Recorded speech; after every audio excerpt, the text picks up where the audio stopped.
삶의 모든 염려를 잠재우는 하나님의 평안. 사랑하는 여러분, 혹시 어젯밤에도 뒤척이며 잠 못 이루셨나요? 머릿속을 떠나지 않는 수만 가지 생각들, 마음을 무겁게 짓누르는 걱정거리들 때문에 길고 긴 밤을 뜬 눈으로 지새우지는 않으셨는지요?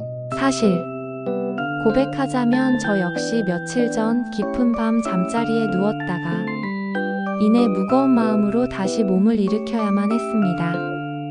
창밖은 칠흑같이 어두운데 제 마음속은 온갖 염려의 불빛들로 대낮처럼 환해서 도무지 잠을 청할 수가 없었지요. 앞으로 건강은 괜찮을까?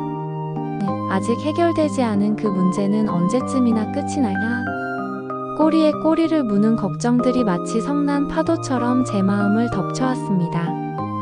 아마 많은 성도님들께서도 저와 비슷한 경험을 하고 계실 거라 생각합니다. 우리는 매일 크고 작은 염려의 파도 속에서 살아갑니다. 새벽 기도를 마치고 집으로 돌아오는 길에도 분주하게 하루를 살아내다가도 늦은 밤 홀로 잠자리에 누워서도 이 염려라는 녀석은 그림자처럼 우리를 따라다니곤 하지요. 때로는 이 염려의 무게가 너무나도 버거워서 하나님 정말 살아계신 건가요? 하고 원망 섞인 기도를 내뱉을 때도 있습니다. 그런데 여러분, 만약 이 지긋지긋한 염려의 사슬을 끊어낼 방법이 있다면, 이 무거운 짐을 가볍게 할 수 있는 길이 있다면 어떨 것 같으신가요? 오늘 우리가 함께 묵상할 하나님의 말씀은 바로 그 길을 우리에게 보여주고 있습니다. 그것은 염려하지 마 라는 차가운 명령이 아닙니다. 오히려 지친 우리의 어깨를 감싸 안으시며 사랑하는 아들아, 사랑하는 딸아, 그 무거운 짐을 이제 나에게 다오 라고 말씀하시는 세상 가장 따뜻한 하나님의 초대입니다. 오늘 저와 함께 이 초대에 응답하여 우리의 모든 염려를 잠재우고 세상이 결코 줄 수도 알 수도 없는 하늘의 평안을 누리는 그 비밀 속으로 함께 들어가 보시겠습니까? 염려를 기도로 바꾸는 연습. 지금부터 하나님의 말씀을 함께 듣겠습니다. 편안한 마음으로 나에게 직접 들려주시는 음성이라 생각하며 귀 기울여 보시기 바랍니다. 아무것도 염려하지 말고 다만 모든 일에 기도와 간구로 너희 구할 것을 감사함으로 하나님께 아뢰라. 빌립보서 4장 6절. 아무것도 염려하지 말라. 여러분, 이 말씀을 들으면 어떤 마음이 드시나요? 솔직히 저는 이 말씀을 처음 깊이 묵상했을 때 큰 위로보다는 오히려 마음의 부담감이 먼저 찾아왔습니다. 아니, 어떻게 사람이 아무것도 염려하지 않고 살 수 있단 말인가? 이건 너무 비현실적인 말씀이 아닐까? 하는 반발심이 들기도 했습니다. 눈앞에 해결되지 않은 문제들이 산더미처럼 쌓여 있는데 당장 내일 일을 알 수 없어 막막하기만 한데 어떻게 염려하지 않을 수 있을까요? 마치 의사가 시름시름 앓고 있는 환자에게 아프지 마세요 라고 말하는 것처럼 벼랑 끝에 서 있는 사람에게 떨어지지 마세요 라고 말하는 것처럼 공허하고 막연하게 들릴 때가 참 많았습니다. 이 말씀이 나의 삶과는 아무런 상관이 없는 저 높은 하늘에 떠 있는 이상적인 구호처럼 느껴졌던 것이지요. 그런데 여러분, 제가 오랜 시간 이 말씀을 붙들고 기도하며 깨닫게 된 것이 있습니다. 이 말씀은 우리에게 염려라는 감정 자체를 느끼지 말라고 강요하는 것이 아니라는 사실입니다. 하나님은 우리의 연약함을 누구보다 잘 아십니다. 우리가 얼마나 쉽게 두려워하고 얼마나 작은 일에도 마음 졸이며 밤잠 설치는 존재인지를 다 알고 계십니다. 그렇기에 이 말씀은 염려하지 않는 강한 신앙인이 되라는 채찍질이 아니라 오히려 염려 많은 연약한 너희기에 더욱더 나에게로 오라는 하나님의 애끓는 초청장인 것입니다. 아무것도 염려하지 말라는 말씀 뒤에 하나님은 곧바로 그 대안을 제시해 주십니다. 바로 다만 모든 일에 기도와 간구로 너희 구할 것을 감사함으로 하나님께 아뢰라입니다. 이것이 바로 핵심입니다. 하나님은 우리에게 염려를 억지로 누르거나 없는 척 외면하라고 말씀하지 않으십니다. 대신 그 염려의 방향을 바꾸라고 말씀하십니다. 골방에서 홀로 끌어안고 끙끙 앓던 그 염려 덩어리를 이제는 기도의 보따리로 싸서 하나님 아버지 앞에 그대로 가지고 나오라는 것입니다. 저는 얼마 전 저의 일 문제로 정말 속이 새까맣게 타들어가는 시간을 보냈습니다. 제 뜻대로, 제 계획대로 되지 않는 상황을 보며 제 안에는 불안과 걱정이 눈덩이처럼 불어났습니다. 매일 밤 하나님, 왜 제 기도를 안 들어주시나요? 대체 언제까지 기다려야 하나요? 하는 원망 섞인 기도를 쏟아냈습니다. 기도를 하면 할수록 마음은 더 조급해지고 상황은 조금도 나아지는 것 같지 않았습니다. 그러던 어느 날 새벽, 저는 탈진한 상태로 주님 앞에 엎드렸습니다. 더 이상 무언가를 해달라고 요구할 힘조차 남아있지 않았습니다. 그저 저의 이 처참한 심정, 이 불안하고 두려운 마음을 그대로 하나님께 쏟아놓기 시작했습니다. 하나님, 저는 정말 모르겠습니다. 제 힘으로는 아무것도 할 수가 없네요. 이 일은 제가 어떻게 해결할 수 있는 것이 아니었음을 이제야 고백합니다. 이 모든 상황을 아버지 손에 올려드립니다. 그렇게 저의 요구가 의탁으로 바뀌는 순간 놀라운 변화가 시작되었습니다. 상황이 바뀐 것은 아니었습니다. 여전히 저의 문제는 그대로였습니다. 하지만 제 마음 깊은 곳에서부터 무언가 단단한 것이 저를 붙들고 있음을 느끼기 시작했습니다. 바로 감사였습니다. 말씀은 기도와 간구로 구할 것을 감사함으로 아뢰라고 말씀합니다. 이전에 저는 감사할 거리가 생겨야 감사할 수 있다고 생각했습니다. 문제가 해결되고 소원이 이루어져야 비로소 하나님 감사합니다 라고 말할 수 있다고 믿었습니다. 하지만 진정한 감사는 상황이 아닌 하나님 그 자체를 향한 신뢰에서 비롯되는 것이었습니다. 비록 지금 내 눈에는 아무것도 보이지 않고 귀에는 아무것도 들리지 않고 손에는 잡히는 것 하나 없을지라도 이 모든 상황을 주관하고 계시는 분이 나의 아버지 하나님이심을 믿을 때 우리는 감사할 수 있습니다. 하나님, 이 문제 가운데서도 여전히 나를 사랑하고 계심을 믿습니다. 감사합니다. 지금은 그 뜻을 다 알 수 없지만 결국 가장 선한 길로 인도하실 것을 믿기에 감사합니다. 이 선제적인 감사, 믿음의 감사를 드릴 때 우리의 기도는 더 이상 땅에 떨어지는 신세 한탄이 아니라 하늘 보좌를 움직이는 능력이 되는 것입니다. 사랑하는 여러분, 지금 여러분의 마음을 가장 무겁게 하는 것은 무엇인가요? 밤잠을 설치게 하고 입맛을 잃게 만드는 그 염려의 제목은 무엇입니까? 괜찮으시다면 오늘 이 시간 그 염려를 기도의 제목으로 한번 바꾸어 보시지 않겠습니까? 하나님, 제 건강이 염려됩니다가 아니라 하나님, 저의 생명을 주관하시는 주님께 제 건강을 온전히 맡겨드립니다. 이 시간까지 지켜주심에 감사합니다. 라고 말입니다. 자녀의 앞날이 걱정됩니다가 아니라 저보다 제 자녀를 더 사랑하시고 가장 좋은 길로 인도하실 주님을 신뢰합니다. 자녀를 선물로 주심에 감사합니다 라고 우리의 기도의 언어를 바꾸어 보는 것입니다. 염려는 마치 흔들리자와 같다고 합니다. 계속 움직이는 것 같지만 결국은 제자리에 머물러 있을 뿐입니다. 그러나 기도는 우리를 제자리에서 일으켜 하늘에 계신 아버지의 보좌 앞으로 나아가게 하는 날개입니다. 이제 1분간 조용히 하나님과 독대하는 시간을 갖겠습니다.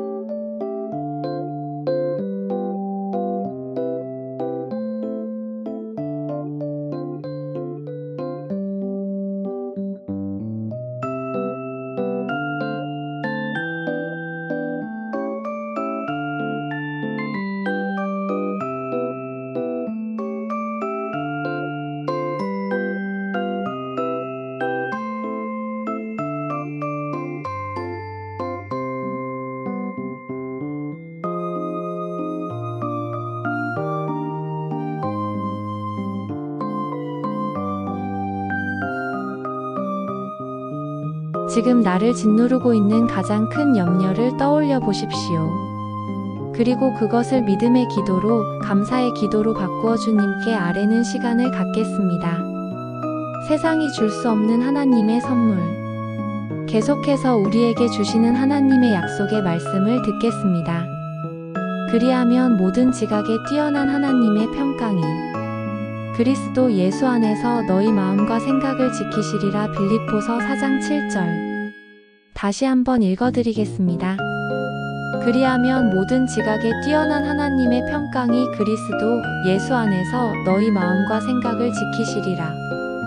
그리하면 이 단어는 앞선 6절의 말씀과 오늘 우리가 묵상할 7절의 말씀을 이어주는 아주 중요한 다리입니다.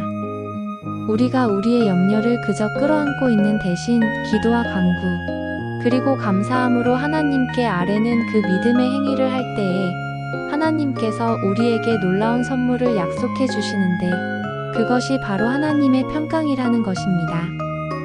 그런데 여러분, 이 평강은 우리가 세상에서 흔히 경험하는 평안과는 그 차원이 다릅니다. 성경은 이 평강을 모든 지각에 뛰어난 평강이라고 설명합니다. 여기서 지각이라는 것은 우리의 이성, 이해, 경험, 지식의 총체를 의미합니다. 즉, 하나님의 평강은 우리의 머리로 도저히 이해할 수 없는, 세상의 논리로는 설명할 수 없는 평안이라는 뜻입니다. 우리가 생각하는 평안은 보통 어떤 것인가요?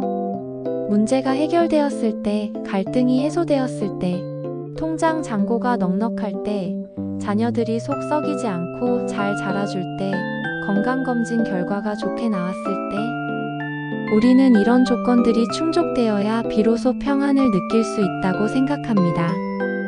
하지만 여러분, 이런 조건적인 평안은 마치 바람 앞의 촛불과도 같습니다. 상황이 조금만 바뀌어도, 예기치 못한 문제가 터지기만 해도 순식간에 사라져버리는 신기루와 같은 평안이지요. 하지만 오늘 하나님께서 약속하시는 평강은 다릅니다. 이 평강은 상황에 뿌리를 내리고 있는 것이 아니라 하나님이라는 반석 위에 굳건히 서 있기 때문입니다. 그래서 폭풍우가 몰아치는 바다 한가운데서도, 사방이 적으로 둘러싸인 전쟁터에서도, 내일 일을 알 수 없는 캄캄한 절망 속에서도 우리는 이 하늘의 평강을 누릴 수 있습니다. 왜냐하면 폭풍보다 크신 주님께서 나의 모든 상황을 다스리시는 만왕의 왕께서 나와 함께하고 계심을 믿기 때문입니다. 저는 오래전 정말 감당하기 힘든 시련 속에서 이 모든 지각에 뛰어난 평강을 처음으로 깊이 체험했습니다. 제 삶의 기반이 송두리째 흔들리는 듯한 고통 속에서 저는 매일 눈물로 밤을 지새웠습니다. 모든 것이 끝났다고 생각했습니다. 그런데 이상한 일이 벌어졌습니다. 가장 절망적이어야 할 그 순간에 제 마음 깊은 곳에서부터 설명할 수 없는 따뜻함과 고요함이 강물처럼 흘러나오는 것을 느꼈습니다. 상황은 하나도 바뀌지 않았습니다. 문제는 여전히 제 앞에 거대한 산처럼 버티고 서 있었습니다. 눈물은 났지만 그 눈물은 더 이상 절망의 눈물이 아니었습니다. 나의 이 처절한 상황 속에서도 여전히 나를 붙들고 계시는 하나님의 사랑을 깨닫는 감격의 눈물이었습니다. 제 머리로는 도저히 이해할 수 없는 평안이었습니다. 세상의 그 어떤 말로도 설명할 수 없는 고요하고도 단단한 평안이 제 온 마음을 감싸고 있었습니다.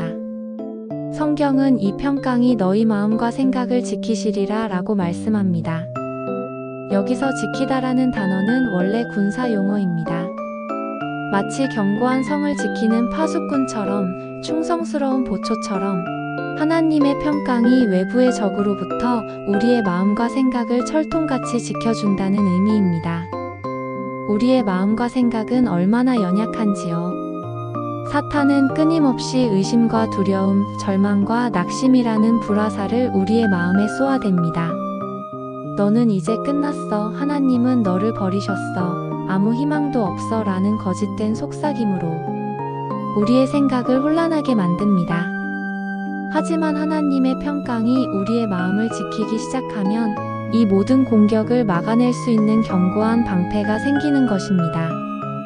염려가 파고들 틈이 없어집니다. 두려움이 발붙일 곳이 사라집니다. 절망이 더 이상 우리를 지배하지 못하게 됩니다. 하나님의 평강이라는 강력한 수비대장께서 우리의 마음 문 앞을 든든하게 지키고 서 계시기 때문입니다. 그런데 여러분, 이 놀라운 평강을 누리기 위한 단 하나의 조건이 있습니다. 그것은 바로 그리스도 예수 안에서입니다. 이 평강은 우리가 노력해서 얻어내는 것이 아닙니다. 돌을 닦거나 명상을 한다고 해서 생겨나는 것도 아닙니다. 오직 예수 그리스도의 십자가 보혈을 통과한 자들에게만 주어지는 하나님의 선물입니다. 예수님께서는 십자가에서 우리의 모든 죄와 허물, 그리고 우리가 짊어져야 할 모든 염려와 고통의 짐을 대신 지셨습니다. 하나님과 우리 사이를 가로막고 있던 죄의 담을 허무시고 화평을 이루셨습니다. 우리가 예수 그리스도 안에 거한다는 것은 바로 이 십자가의 공로를 의지하여 하나님 앞에 담대히 나아가는 것을 의미합니다.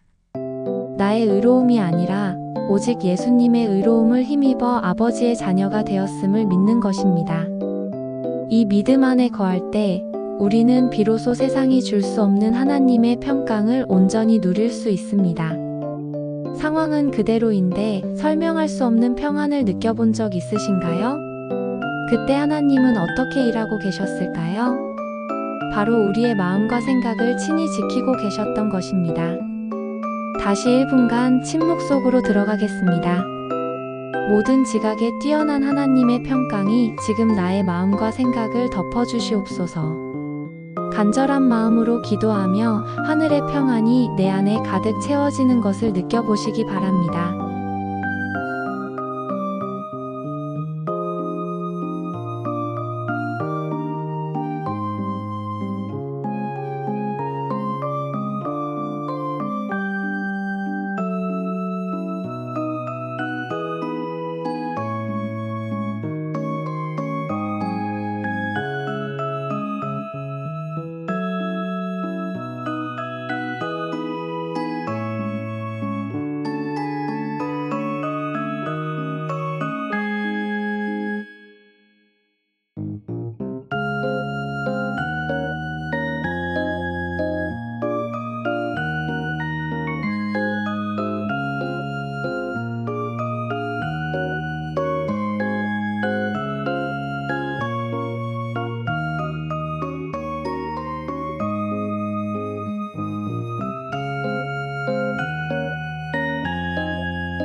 오늘 우리는 함께 빌립보서 4장 6절과 7절 말씀을 통해 삶의 모든 염려를 잠재우는 하나님의 평안에 대해 나누었습니다.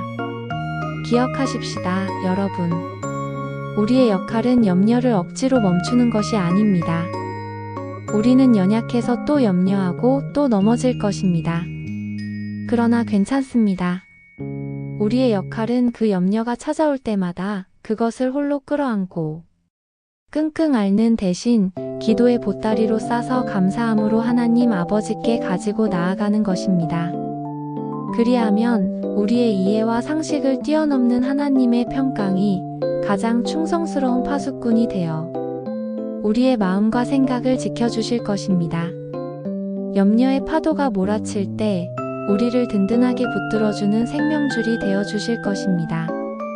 신앙의 친구로서 저는 오늘 이 시간 여러분의 삶을 위해 이렇게 기도드리고 싶습니다. 사랑과 은혜가 풍성하신 하나님 아버지, 지금 이 시간 삶의 무거운 짐과 염려로 인해 지치고 상한 심령으로 주님 앞에 나온 당신의 사랑하는 자녀들을 위해 기도합니다.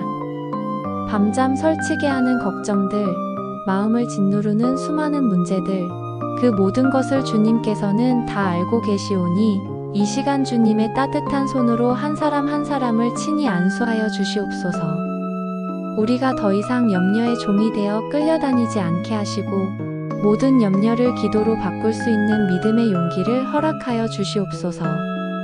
우리의 구할 것을 아뢰되 원망과 불평이 아니라 감사함으로 아랠 수 있는 성숙한 믿음을 더하여 주시옵소서. 그리하여 세상이 결코 줄 수도 알 수도 없는 하늘의 평강이 오늘 말씀을 듣는 모든 성도님들의 마음과 생각을 온전히 지켜주시기를 간절히 원합니다. 폭풍 속에서도 고요히 주님을 바라보게 하시고 문제 앞에서도 담대히 주님의 일하심을 기대하게 하여 주시옵소서. 우리의 마음과 생각을 지키시는 가장 든든한 파수꾼 되시는 우리 주 예수 그리스도의 이름으로 간절히 기도드립니다. 아멘. 당신의 신앙 여정에 늘 함께하는 친구가 되겠습니다. 평안한 하루 되십시오.